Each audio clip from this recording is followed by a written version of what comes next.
A gente tem uma outra questão, inclusive a última aqui que a gente, desse bate-papo nosso, a respeito da represa, né? A gente sabe que aconteceu, sinalizou aí essa questão lá no governo do estado para a privatização da Sabesp, né? E o que a gente entendeu, uma nova situação que eu particularmente não sabia, é a questão que as cidades agora vão ter a premissa de reunir e falar, a gente vai querer a Sabesp ou não. Isso daí parece que é uma regra. Pode me corrigir também se eu estiver errado. E qual que vai ser a postura da Sabesp se for o encaminhamento? Porque, na verdade, o que se liberou agora é que, tipo assim, pode se privatizar, mas ela não foi privatizada ainda, né? Então, se acontecer isso, qual que vai ser o posicionamento do município de Botucatu? Não entendi a pergunta, desculpa.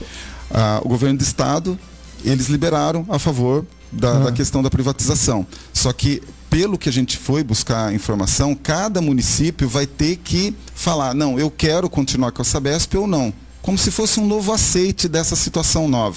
Como que o município de Botucatu vai se portar? Não é bem isso, né? Você é a favor ou contra a privatização? Só para eu... Eu acho que essa pontuação, se eu ver com o coração... Você pessoalmente é contra ou a favor da privatização?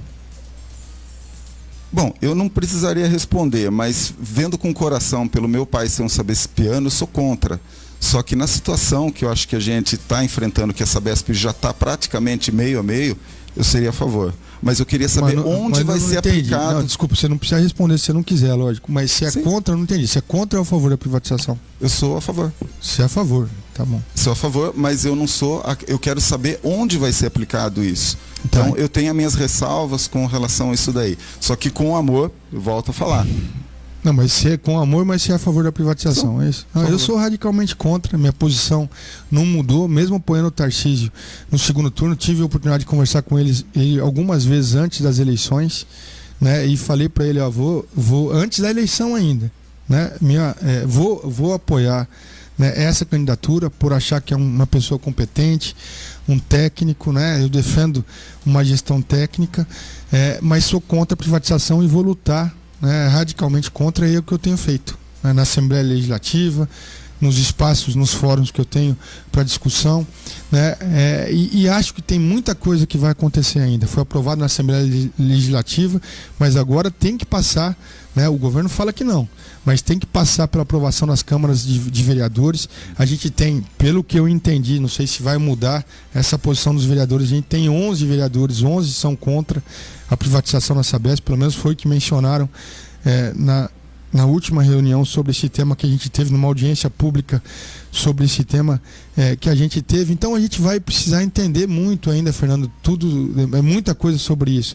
Por exemplo, se o município, uma pergunta que eu fiz, né, para a própria doutora Natália Rezende, que é a secretária de Infraestrutura, Logística e Meio Ambiente, que está cuidando da privatização da Sabesp, que não conseguiu me responder. Se o município for contra, como é contra a privatização, vai existir uma Sabesp pública e outra privada?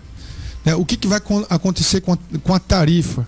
Né? Se o município não aderir à privatização, vai existir uma tarifa para a Sabesp privada e uma tarifa para a Sabesp pública. A única opção que o município tem vai ser criar uma empresa pública de saneamento. Se isso acontecer, como que vai se dar a questão dos ativos não imobilizados? Como que isso vai ser pago?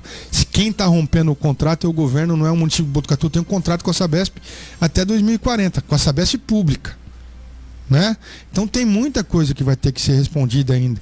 Tribunal de Contas vai atuar muito nesse setor, Ministério Público, o edital não está pronto, né? Quais vão ser as obrigações da empresa privada que vai assumir o setor de saneamento? Como que vai se dar a garantia dos investimentos?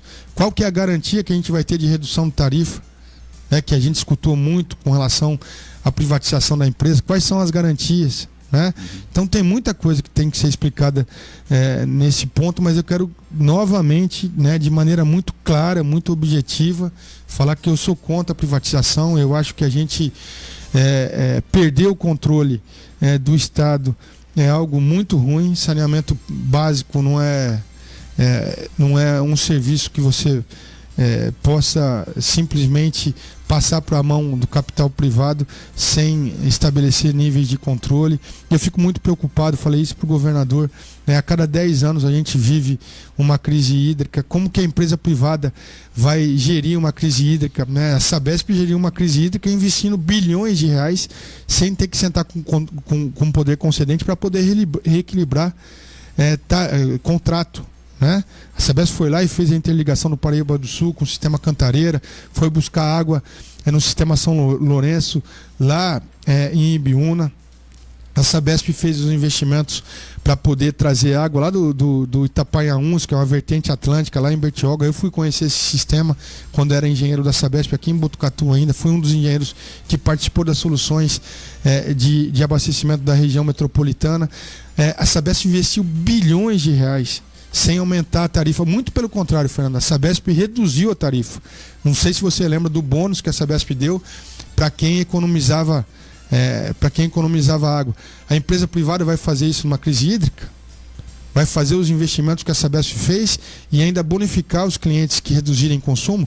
Porque a gente só passou por aquela crise hídrica porque o poder público, a Sabesp, fez os investimentos que fez e porque a população também contribuiu reduzindo o consumo e sendo bonificada para isso. Como que vai se dar essa situação? Eu era superintendente da Sabesp na região do Médio Tietê e a única cidade privatizada era Itu. O que aconteceu com Itu? Colapso no abastecimento. Colapso. Carretas e carretas de água para abastecer Itu. O Exército teve que atuar para não estabelecer um caos na ordem social. A única empresa privada que tinha na bacia do Rio Tietê. Uhum. Então, eu lamento sua posição a favor da privatização. Quero deixar bem claro aqui que eu sou contra a privatização da Sabesp. Uhum. Só fazendo uma vírgula nessa questão para a gente poder finalizar, prefeito.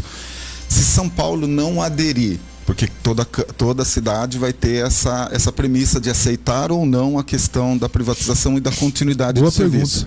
Se São Paulo não aderir, a gente pode estar prestes não é boicote a palavra, mas de uma reversão dessa questão do Tarcísio. O que o senhor pensa a respeito disso? Olha, eu acho que se São Paulo pode ser pior ainda. Tudo isso que foi discutido e do jeito que foi discutido, eu acho que todo o avanço que o Estado de São Paulo teve em relação ao saneamento, o saneamento do Estado de São Paulo, especialmente as cidades operadas pela Sabesp, 375 cidades, têm os melhores índices de saneamento do Estado. São índices que tendem à universalização do serviço. Se você pegar os municípios operados pela Sabesp do Estado de São Paulo e comparar com qualquer país europeu, que a gente sempre tem a mania, mas não sei quem na Europa, a gente sempre fala isso, né? O primeiro mundo, o Brasil, o terceiro mundo. Os municípios operados pela Sabesp no Estado de São Paulo têm indicadores de saneamento muito superiores aos países europeus. Então esse avanço aconteceu por causa de uma coisa, só por causa de uma política pública que chama subsídio cruzado. Quem financia a tarifa e os investimentos das menores cidades de São Paulo é a região metropolitana de São Paulo, especialmente a cidade de São Paulo, que tem 45% da receita de todo o estado, né? Se a cidade de São Paulo sair, desacoplar desse sistema de subsídio cruzado, tanto de investimentos quanto tarifário, todo o avanço que a gente teve no estado de São Paulo vai por água abaixo. E já existe uma corrente em São Paulo que fala o seguinte: não, para eu passar o poder concedente, que é meu, do município, passar para o Estado licitar e conferir dividendos em relação a isso, eu licito. Os vereadores já estão discutindo isso. Se isso acontecer, vai ser um retrocesso imenso para o saneamento de São Paulo.